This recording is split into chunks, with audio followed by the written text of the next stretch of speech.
সামুদ্রিক পাখি অ্যালবাট্রস সৌভাগ্য নাকি দুর্ভাগ্যের প্রতীক তা নিয়ে রয়ে গেছে বেশ বিতর্ক। প্রাচীনকাল থেকে এই পাখি নিয়ে আছে নানা রকম বিশ্বাস, বিশেষ করে সমুদ্রের নাবিকদের মধ্যে। কারো মতে এই পাখি সৌভাগ্যের বাহক, আবার কারো মতে এটি ঘোর বিপদের চিহ্ন। আজ আমরা জানব রহস্যের গল্পে মোড়ানো অ্যালবাট্রস পাখি সম্পর্কে।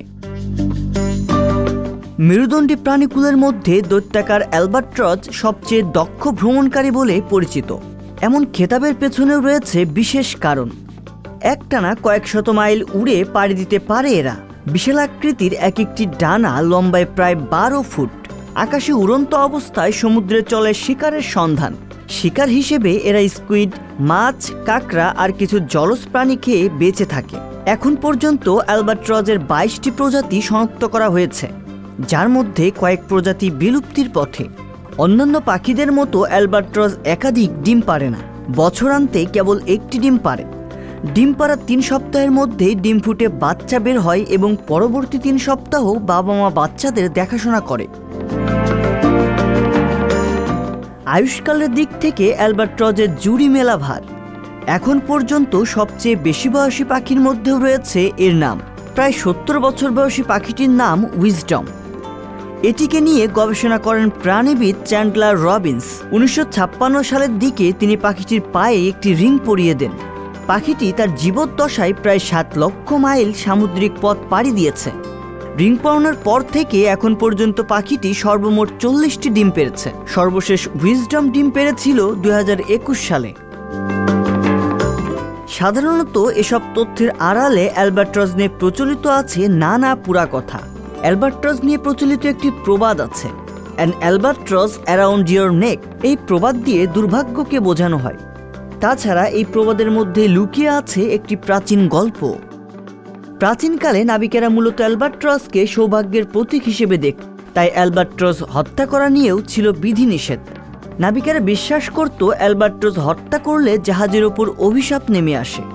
ব্রিটিশ লেখক স্যামুয়েল টেইলর কোলরিজের কবিতা the rime of the ancient mariner অ্যালবাট্রসের সৌভাগ্য এবং দুর্ভাগ্যের দিক একই সাথে তুলে ধরে। এই কবিতায় একজন বৃদ্ধ নাবিকের ভাষ্য তুলে ধরা হয়েছে। বৃদ্ধ নাবিক তার কোনো এক সমুদ্র যাত্রার গল্প বলা শুরু করে, যেখানে তাদের সমুদ্র যাত্রা বেশ ভালোই চলছিল। একদিন হঠাৎ করেই শান্ত সমুদ্র উত্তাল হয়ে পড়ে। জাহাজটি ঝড়ের কারণে কুয়াশার বরফে ঢাকা এক সমুদ্রে গিয়ে আটকে যায়। ঠিক সে সময় একটি অ্যালবাট্রস তাদের জাহাজের চারপাশে ঘুরতে থাকে। জাহাজের নাবিকেরা পাখিটিকে খাবারও দিত।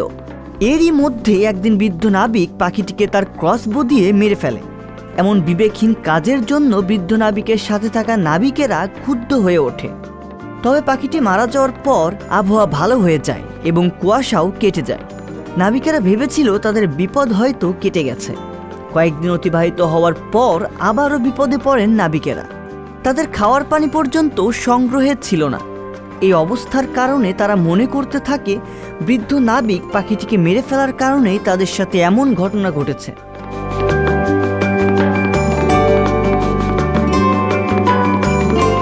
মূলত এমন মুখরোচক গল্প বেশ কয়েকটি প্রচলিত আছে, তবে অ্যালবাট্রস পাখি সংশ্লিষ্ট এমন কোনো ঘটনা ঘটার প্রমাণ পাওয়া যায়নি।